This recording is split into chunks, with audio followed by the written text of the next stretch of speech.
ನಮಸ್ಕಾರ ಎಲ್ಲರಿಗೂ. ಹೇಗಿದ್ದೀರಾ ಫ್ರೆಂಡ್ಸ್? ಐ ಥಿಂಕ್ ಎಲ್ಲರೂ ಚೆನ್ನಾಗಿದ್ದೀರಾ ಅಂತ ಅನ್ಕೊಂಡಿದ್ದೀನಿ. Welcome back to our channel. ಇನ್ನು ಯಾರಾದರೂ ನನ್ನ ಚಾನಲ್ನ ಸಬ್ಸ್ಕ್ರೈಬ್ ಮಾಡದೆ ನೋಡ್ತಾ ಇದ್ರೆ ಸಬ್ಸ್ಕ್ರೈಬ್ ಮಾಡಿಕೊಂಡು ಸಪೋರ್ಟ್ ಮಾಡಿ ಅಂತ ಕೇಳ್ಕೊಳ್ತೀನಿ.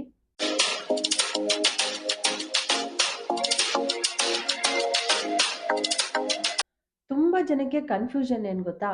ಪೂಜೆ ಮಾಡ್ತೀವಲ್ಲ ನಾವು, ನಮ್ಮ ಪೂಜೆ ಪದ್ಧತಿ ಇದು. ನಮ್ಮ ಹಿಂದೂ ಧರ್ಮದಲ್ಲಿ ಪೂಜೆ ಮಾಡೋವಂಥದ್ದು ಹಿಂದಿನ ಕಾಲದಿಂದಲೂ ದೇವ್ರ ಮುಂದೆ ದೀಪ ಹಚ್ಚಿಟ್ಟು ಸಂಕಲ್ಪ ಮಾಡಿ ಪೂಜೆ ಮಾಡೋದು ನಾವು ನಡೆಸ್ಕೊಂಡು ಬಂದಿರೋ ಅಂಥದ್ದು. ಇದನ್ನ ತುಂಬಾ ಜನಕ್ಕೆ ಕನ್ಫ್ಯೂಷನ್ ಏನಪ್ಪಾ ಅಂದ್ರೆ, ಬೆಳಿಗ್ಗೆ ಪೂಜೆ ಮಾಡಿದ್ರೆ ಒಳ್ಳೇದಾ, ಸಾಯಂಕಾಲ ಪೂಜೆ ಮಾಡಿದ್ರೆ ಒಳ್ಳೇದಾ ಅಂತ ನಂಗೂ ಒಂದಷ್ಟು ಜನ ಕ್ವಶನ್ನ ಕೇಳ್ತಾನೆ ಇರ್ತೀರಾ.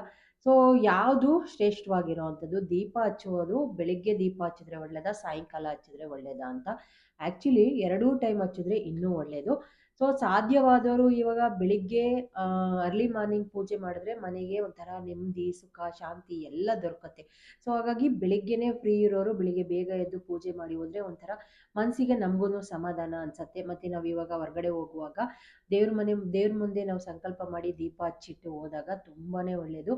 ಇನ್ನು ಸಾಧ್ಯವಾಗಿಲ್ಲ ಅಂದವರು ಮುಸ್ಸಂಜೆನಲ್ಲೂ ಹಚ್ಬೋದು. ಮುಸ್ಸಂಜೆನಲ್ಲೂ ದೀಪ ಹಚ್ಚಿದ್ರೆ ಸಾಕ್ಷಾತ್ ಮಹಾಲಕ್ಷ್ಮಿಯ ಸ್ವರೂಪವಾಗಿ ನಾವು ಮುಸ್ಸಂಜೆನಲ್ಲಿ ದೇವರಿಗೆ ದೀಪ ಹಚ್ಚಿಟ್ಟು ಸಂಕಲ್ಪ ಮಾಡೋದ್ರಿಂದ ಅದು ಕೂಡ ಒಳ್ಳೆಯದು.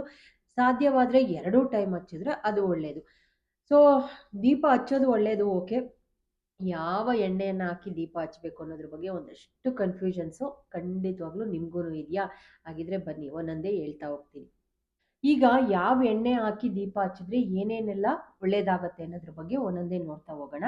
ಸೊ ಆ್ಯಕ್ಚುಲಿ ತುಪ್ಪದ ದೀಪಕ್ಕಿಂತ ಎಣ್ಣೆ ದೀಪ ಹಚ್ಚಿದ್ರೆ ಏನು ಒಳ್ಳೆಯದು, ತುಪ್ಪದ ದೀಪ ಹಚ್ಚಿದ್ರೆ ಏನೇನು ಒಳ್ಳೇದಾಗತ್ತೆ ಅಂತ ಒಂದೊಂದೇ ನೋಡ್ತಾ ಹೋಗೋದಾದ್ರೆ, ಮೊದಲಿಗೆ ಕೊಬ್ಬರಿ ಎಣ್ಣೆ ದೀಪ ಹಚ್ಚೋದ್ರಿಂದ ಆರ್ಥಿಕವಾಗಿ ಅಭಿವೃದ್ಧಿನ ಹೊಂದ್ತಾ ಹೋಗ್ಬೋದು, ವ್ಯವಹಾರದಲ್ಲಿ ಅಭಿವೃದ್ಧಿ ಆಗ್ಬೋದು. ಸೊ ಒಂದಷ್ಟು ಹಣದ ಅರಿವು ನಮಗೆ ಆಗ್ತಾ ಹೋಗುತ್ತೆ. ಏನೇ ಸಮಸ್ಯೆ ಇದ್ರೂ, ಹಣದ ಸಮಸ್ಯೆ, ಏನಾದರೂ ವ್ಯಾಪಾರದ ಸಮಸ್ಯೆ, ಈಗ ಬಿಸ್ನೆಸ್ ಮಾಡೋರಾಗಿರ್ಬೋದು, ವ್ಯಾಪಾರ ಮಾಡೋರಾಗಿರ್ಬೋದು, ಇಲ್ಲ ಹಣಕಾಸಿನಲ್ಲಿ ಚೆನ್ನಾಗಿ ಏನಾದರೂ ಯಾವುದಾದ್ರೂ ತೊಂದರೆ ಆಗಿದ್ರೆ, ಸೊ ಅದನ್ನ ಕೇಳಿಕೊಂಡು ದೇವ್ರ ಮುಂದೆ ನಾವು ಕೊಬ್ಬರಿ ಎಣ್ಣೆ ಸ್ವಲ್ಪ ಕಾಸ್ಟ್ಲಿ ಆದ್ರೂ ಕೊಬ್ಬರಿ ಎಣ್ಣೆ ಎಷ್ಟು ತೆಳುವಾಗಿರುತ್ತೋ ಅಷ್ಟು ನಮ್ಮ ಮನಸ್ಥಿತಿ ಶುಭ್ರವಾಗಿರುತ್ತೆ. ಹಾಗೆಯೇ ಅಷ್ಟು ಈಸಿಯಾಗಿ ಎಲ್ಲ ವ್ಯಾಪಾರಗಳು ವೃದ್ಧಿ ಆಗ್ತಾ ಹೋಗುತ್ತೆ. ನಾವು ಅಭಿವೃದ್ಧಿಯನ್ನು ಕಾಣ್ಬೋದು. ಹಣಕಾಸಿನ ತೊಂದರೆ ನಿಮ್ಗೆ ಏನಾದ್ರು ಆಗ್ತಾ ಇದೆ ಅಂದರೆ, ಹಣಕಾಸಿನ ಅಭಿವೃದ್ಧಿ ಆಗಬೇಕು, ಚೆನ್ನಾಗಿ ದುಡ್ಡು ಸಂಪಾದನೆ ಆಗಬೇಕು, ಸೊ ಯಾವಾಗಲೂ ಲಕ್ಷ್ಮಿ ಸದಾಕಾಲ ಮನೇಲಿ ಇರಬೇಕು ಅಂತ ಏನಾದ್ರು ನೀವು ಅಂದ್ಕೊಳ್ತಾ ಇದ್ರೆ, ಕೊಬ್ಬರಿ ಎಣ್ಣೆ ದೀಪ ಹಚ್ಚೋದ್ರಿಂದ ತುಂಬಾ ಒಳ್ಳೆಯದು. ಅದು ನಾನು ಎಷ್ಟೊಂದು ನನ್ನ ಕಣ್ಣಾರೆ ನೋಡಿದ್ದೀನಿ. ತುಂಬ ಜನ ತುಂಬ ಕೆಳಮಟ್ಟದಲ್ಲಿದ್ದರು. ಸೊ ಅವರು ಕೊಬ್ಬರಿ ಎಣ್ಣೆ ದೀಪ ಹಚ್ಚೋದಕ್ಕೆ ಸ್ಟಾರ್ಟ್ ಮಾಡಿದ್ಮೇಲೆ ನಿಜವಾಗ್ಲೂ ಒಂದು ಮಿರಾಕಲ್ ಥರ ಚೇಂಜಸ್ನ ಆಗಿದೆ. ಸೊ ಹಾಗಾಗಿ ತುಂಬಾ ಒಳ್ಳೆಯದು. ಆದಷ್ಟು ಕೊಬ್ಬರಿ ಎಣ್ಣೆ ದೀಪನ ಹಚ್ಚಿದ್ರೆ ತುಂಬ ಒಳ್ಳೆಯದಾಗತ್ತೆ. ವ್ಯಾಪಾರ ವೃದ್ಧಿ ಆಗ್ತಾ ಹೋಗುತ್ತೆ. ಆರ್ಥಿಕವಾಗಿ ನಾವು ಅಭಿವೃದ್ಧಿಯನ್ನು ಹೊಂದ್ಬೋದು. ತುಪ್ಪದ ದೀಪ ಅಂತೂ ನೀವು ಕೇಳಲೇಬೇಡಿ. ತುಪ್ಪದ ದೀಪ ಹಚ್ಚೋದ್ರಿಂದ ಐಶ್ವರ್ಯ ವೃದ್ಧಿ ಆಗುತ್ತೆ. ಲಕ್ಷ್ಮಿ ಸರ್ವಶ್ರೇಷ್ಠವಾದಂಥ ತುಪ್ಪದ ದೀಪ ಹಚ್ಚೋದ್ರಿಂದ ಲಕ್ಷ್ಮಿ ಅನುಗ್ರಹ ನಮಗಾಗತ್ತೆ. ಅದರಲ್ಲೂ ರಾಯರಿಗೆ ತುಪ್ಪದ ದೀಪ ಅಂದರೆ ತುಂಬಾ ವಿಶೇಷವಾಗಿ ಪೂಜೆ ಮಾಡೋವಂಥದ್ದು. ತುಪ್ಪದ ದೀಪ ಹಚ್ಚಿ ಸಂಕಲ್ಪ ಮಾಡಿ ನೀವು ಕೇಳ್ಕೊಂಡ್ರೆ ಏನು ಕೇಳಿದ್ರೂ ಕೊಡ್ತಾರೆ. ಅದಕ್ಕೆ 5 ವಾರ 9 ವಾರ ಸಂಕಲ್ಪ ಮಾಡಿ ತುಪ್ಪದ ದೀಪ ಹಚ್ತಾ ಹೋದರೆ ತುಂಬಾ ಶ್ರೇಷ್ಠವಾಗಿರುವಂಥದ್ದು.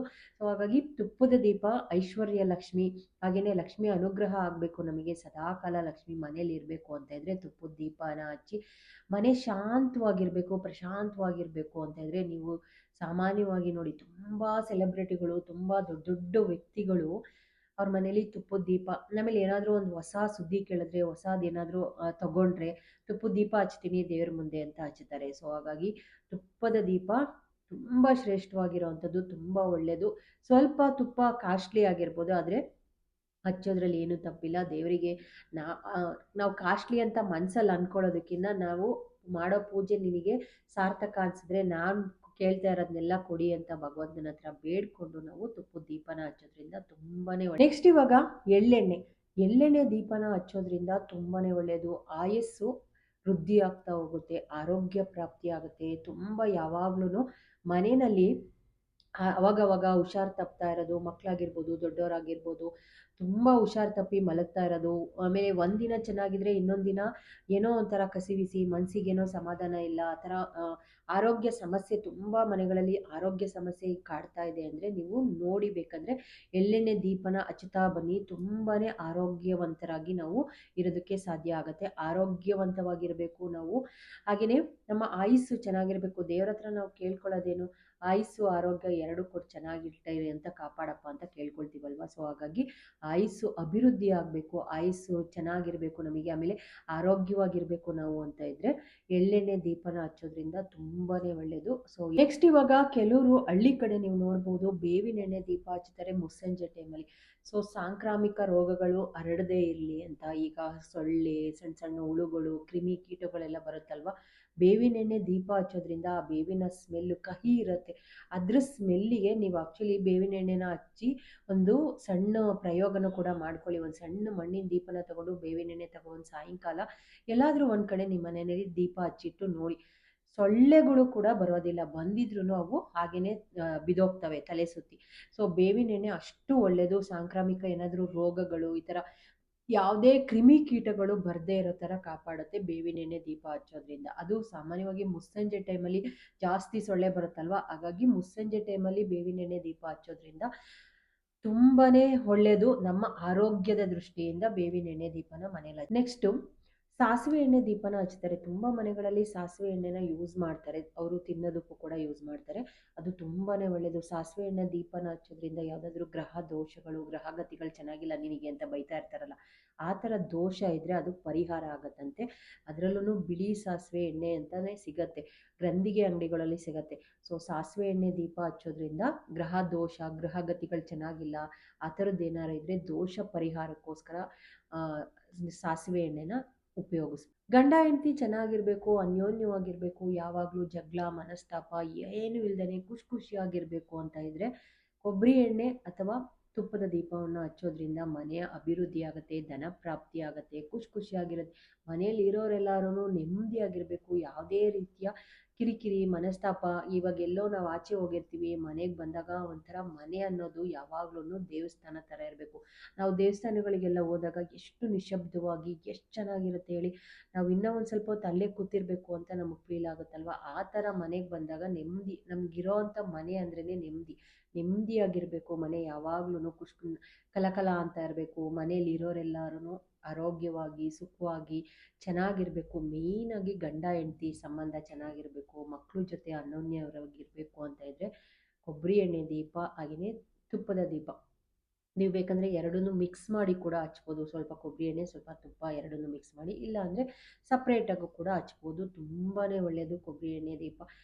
ಇದು ಧನ ಪ್ರಾಪ್ತಿನೂ ಮಾಡುತ್ತೆ, ಮನೆ ಅಭಿವೃದ್ಧಿನೂ ಕೊಡುತ್ತೆ. ಹಾಗೆಯೇ ಗಂಡ ಹೆಂಡತಿ ಕೂಡ ಚೆನ್ನಾಗಿರಬೇಕು. ಮನೆ ಅಭಿವೃದ್ಧಿ ಅಂದ್ರೇ ಮನೇಲಿ ನಾವು ಚೆನ್ನಾಗಿದ್ರೆ ತಾನೇ ಮನೆ ಅಭಿವೃದ್ಧಿ ಆಗೋಕ್ಕಾಗೋದು. ಸೊ ಹಾಗಾಗಿ ಅಂಡರ್ಸ್ಟ್ಯಾಂಡಿಂಗು, ಸೊ ಅನ್ಯೋನ್ಯತೆ ಇರೋದಕ್ಕೆ ಮೇಯ್ನ್ ಕಾರಣ ನಾವು ಮಾಡೋವಂಥ ಪೂಜೆ ಪುನಸ್ಕಾರಗಳು, ನಾವು ಮಾಡೋವಂಥ ನಂಬಿಕೆ, ಇದೆಲ್ಲದನ್ನು ಇದ್ದಾಗ ಮಾತ್ರ ನಾವು ಚೆನ್ನಾಗಿರೋದಕ್ಕೆ ಸಾಧ್ಯ.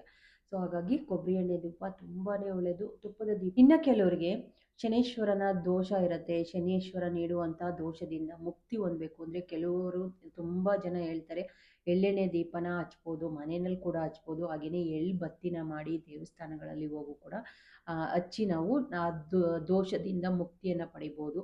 ಸೊ ನಿಮಗೆ ದೇವಸ್ಥಾನಕ್ಕೆ ಹೋಗೋಕ್ಕಾಗಿಲ್ಲ ಅಂದರೆ ಮನೆಯಲ್ಲೇ ಎಳ್ಳೆಣ್ಣೆ ದೀಪನ ಹಚ್ಚಿಟ್ಟು ಸಂಕಲ್ಪ ಮಾಡಿ ಶನೇಶ್ವರನಿಗೆ ಕೇಳ್ಕೊಳ್ಳೋದ್ರಿಂದ ತುಂಬಾ ಒಳ್ಳೆಯದು. ಆ ಥರ ದೋಷ ಏನಾದ್ರು ಇದ್ದರೆ ಪರಿಹಾರ ಆಗತ್ತೆ.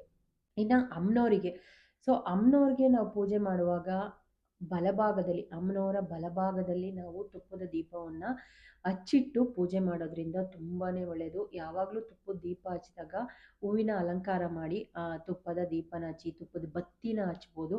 ಸೊ ಹಾಗೆಯೇ ಆರತಿ ಕೂಡ ಮಾಡ್ಬೋದು, ತುಪ್ಪದ ಬತ್ತಿ ಹಚ್ಚಿ ಕೂಡ ಇಡ್ಬೋದು. ಹಾಗೆಯೇ ಯಾವುದಾದ್ರೂ ನೀವು ಒಂದು ಪುಟ್ಟ ಮಣ್ಣಿನ ದೀಪದಲ್ಲಿ ತುಪ್ಪದ ಆರತಿನ ಮಾಡಿದ್ರೆ ತುಂಬಾ ಒಳ್ಳೆಯದು. ಸೊ ಹಾಗಾಗಿ ಬತ್ತಿನ ಇಟ್ಕೊಂಡು ತುಪ್ಪದ ಆರತಿನ ಮಾಡೋದ್ರಿಂದ ತುಂಬಾ ಒಳ್ಳೆಯದು. ಮನೇಲಿ ಏನಾದರೂ ವಾಸ್ತು ದೋಷ ಇದ್ದು, ರಾಹು ಕೇತು ದೋಷ ಇದ್ದು, ಏನಾದರೂ ಕಂಟಕ ಇದೆ ಈ ಥರದ್ದೆಲ್ಲ ಹೇಳ್ತಾ ಇರ್ತಾರಲ್ಲ, ಆವಾಗ ನಾವು ತುಪ್ಪದ ದೀಪವನ್ನು ಹಚ್ಚಿಟ್ಟು ಸಂಕಲ್ಪ ಮಾಡಿ ದೇವ್ರ ಮುಂದೆ ಕೇಳ್ಕೊಳ್ಳೋದ್ರಿಂದ ಎಲ್ಲದಕ್ಕೂ ಆಲ್ ಇನ್ ಒನ್ ಅಂತಾರಲ್ಲ, ಆ ಥರ ತುಪ್ಪದ ದೀಪ ತುಂಬಾ ಒಳ್ಳೆಯದು. ಮನೆ ಅಭಿವೃದ್ಧಿ ಆಗಿರ್ಬೋದು, ಗಂಡ ಹೆಂಡತಿ ಸಾಮರಸ್ಯ ಆಗಿರ್ಬೋದು, ತುಂಬಾ ಒಳ್ಳೆಯದು ತುಪ್ಪದ ದೀಪ. ಹಾಗೆಯೇ ಎಳ್ಳೆಣ್ಣೆನೂ ಕೂಡ ಹಚ್ಬೋದು. ಆಮೇಲೆ ನಮ್ಮ ಹಿಂದಿನ ಕಾಲದಲ್ಲಿ ಹರಳೆಣ್ಣೆ ಅಂತ ಹಚ್ತಾ ಇದ್ರು. ಸೊ ಹರಳೆಣ್ಣೆನೂ ಕೂಡ ಕೆಲವೊಮ್ಮೆ ಮುಸ್ಸಂಜೆ ಟೈಮಲ್ಲಿ ಹರಳೆಣ್ಣೆನೂ ಕೂಡ ಹಚ್ಬೋದು ಅಂತ ಹೇಳ್ತಾರೆ ಹಿರಿಯೋರು. ಸೊ ಅದರಲ್ಲೂ ಶ್ರೇಷ್ಠವಾಗಿ ಕೊಬ್ಬರಿ ಎಣ್ಣೆ, ನಿಜವಾಗ್ಲೂ ಕೊಬ್ಬರಿ ಎಣ್ಣೆ ದೀಪನ ಹಚ್ತಾ ಬನ್ನಿ, ಎಷ್ಟು ಅಭಿವೃದ್ಧಿ ಆಗುತ್ತೆ ಮನೆಗೆ, ಎಷ್ಟು ತುಂಬ ಒಳ್ಳೆಯದು ಗೊತ್ತಾ. ಅದೆಷ್ಟು ತೆಳುವಾಗಿ ನಿಧಾನ. ಆಮೇಲೆ ದೀಪನ ನೀವು ಎಷ್ಟೇ ದೀಪನ ನೀವೆಷ್ಟೇ ಶ್ರೀಮಂತರಾಗಿರಲಿ ಏನೇ ಇರಲಿ, ನಾವು ಇಟ್ಟಿರೋವಂಥ ಕಳಸಕ್ಕಿಂತ ದೀಪ ಯಾವಾಗಲೂ ಹೈಟ್ ಇರಬಾರ್ದು. ಇಷ್ಟು ಚಿಕ್ಕ ದೀಪನ ಹಚ್ಚಿದ್ರೂ ತುಂಬಾ ಒಳ್ಳೆಯದು. ಹಾಗೆಯೇ ನಾವಿಡೋ ಅಂಥ ದೇವರ, ನಾವಿವಾಗ ಲಕ್ಷ್ಮೀ ಪೂಜೆಗಾಗಿರ್ಬೋದು, ಮನೇಲಿರೋ ಕಳಸ ಆಗಿರ್ಬೋದು, ದೇವರಿಗಿನ್ನ ಹೈಟ್ ಇರಬಾರ್ದು ದೀಪ. ನಾವು ಯಾವಾಗ್ಲೂ ಚಿಕ್ಕ ದೀಪಗಳೇ ಹಚ್ಚಿದ್ರೆ ತುಂಬಾ ಶ್ರೇಷ್ಠವಾಗಿರುವಂಥದ್ದು ದೀಪ. ಹಾಗೆಯೇ ಮಣ್ಣಿನ ದೀಪ ಹಚ್ಚೋದ್ರಿಂದ ತುಂಬಾ ಒಳ್ಳೆಯದು, ಶ್ರೇಷ್ಠವಾಗಿರುವಂಥದ್ದು. ಆಮೇಲೆ ಕೆಲವರೆಲ್ಲ, ನೀವು ಹಳ್ಳಿ ಕಡೆ ಗೊತ್ತಾ, ಸಗಣಿನ ಅದ್ರ ಕೆಳಗಡೆ ಬೆರಣಿ ಥರ ಮಾಡಿ ಸಗಣಿ ಮೇಲೆ ಆ ದೀಪನ ಇಟ್ಟು ಪೂಜೆ ಮಾಡ್ತಾಯಿದ್ರು ಹಳ್ಳಿ ಕಡೆ. ಸೊ ಅದು ಕೂಡ ತುಂಬಾ ಒಳ್ಳೆಯದು, ಆದರೆ ಇವಾಗೆಲ್ಲ ಸಿಗೋದಿಲ್ಲ ಬಿಡಿ. ಆಮೇಲೆ ಅಕ್ಕಿ ಹಿಟ್ಟನ್ನ ಇಟ್ಟು ಕೂಡ ದೀಪನ ಹಚ್ಬೋದು. ಅಕ್ಕಿ ಹಿಟ್ಟನ್ನ ಅಲ್ಲಿ ನಾನು ಎಷ್ಟೊಂದು ಸತಿ ತೋರಿಸಿದ್ದೀನಿ, ಅಕ್ಕಿ ಹಿಟ್ಟಿಂದು ದೀಪನ ಹಚ್ಬೋದು ಅಂತ. ಅದು ಕೂಡ ಅಷ್ಟೇ ತುಂಬಾ ಒಳ್ಳೆಯದು. ದೀಪ ಯಾವುದು ಹಚ್ಚುತ್ತೀವಿ ಅಂತ ನಮಗೆ ಮನಸ್ಸಿಗೆ ಅಂದ್ಕೊಂಡು ನೀವು ಏನಾದರೂ ಸಂಕಲ್ಪ ಮಾಡಿ, ಈ ಥರ ಕೊಬ್ಬರಿ ಎಣ್ಣೆ, ಎಳ್ಳೆಣ್ಣೆ, ನಿಮಗೆ ಯಾವುದು ಇದಾಗುತ್ತೆ, ಅನುಕೂಲ ಆಗುತ್ತೆ ಅದನ್ನು ಸಂಕಲ್ಪ ಮಾಡಿ ಹಚ್ತಾ ಹೋಗಿ. ತುಂಬಾ ಒಳ್ಳೆಯದಾಗುತ್ತೆ. ಮೇಯ್ನಾಗಿ ಭಕ್ತಿ ಇರಬೇಕು, ಶ್ರದ್ಧೆ ಇರಬೇಕು, ಮಡಿಯಿಂದ ಮಾಡಬೇಕು ಅಷ್ಟೇ. ದೇವರಿಗೆ ನಾವು ಮಾಡುವಂಥ ಅಲಂಕಾರ ಆಗಿರಲಿ, ಪೂಜೆ ಆಗಿರಲಿ, ನೈವೇದ್ಯ ಆಗಿರಲಿ, ಆಡಂಬರಕ್ಕಿಂತ ಸೊ ನಮ್ಮ ಭಕ್ತಿ ಮುಖ್ಯ ಆಗತ್ತೆ. ಓಕೆ ಫ್ರೆಂಡ್ಸ್, ಈ ಲಾಗ್ನ ಇಲ್ಲಿಗೆ ಎಂಡ್ ಮಾಡ್ತೀನಿ. ಮುಂದಿನ ಲಾಗಲ್ಲಿ ಮತ್ತೆ ಸಿಗ್ತೀನಿ. ಯಾರಿಗೆಲ್ಲ ವಿಡಿಯೋನ ಶೇರ್ ಮಾಡಬೇಕು ಅಂತ ಇಷ್ಟ ಇದೆ, ನಿಮ್ಗೆ ಈ ಮಾಹಿತಿ ಇಷ್ಟ ಆಯಿತು ಅಂದರೆ ಖಂಡಿತವಾಗ್ಲೂ ವಿಡಿಯೋನ ಶೇರ್ ಮಾಡಿ, ಬೇರೆಯವ್ರಿಗೂ ಕೂಡ ಯೂಸ್ ಆಗಲಿ.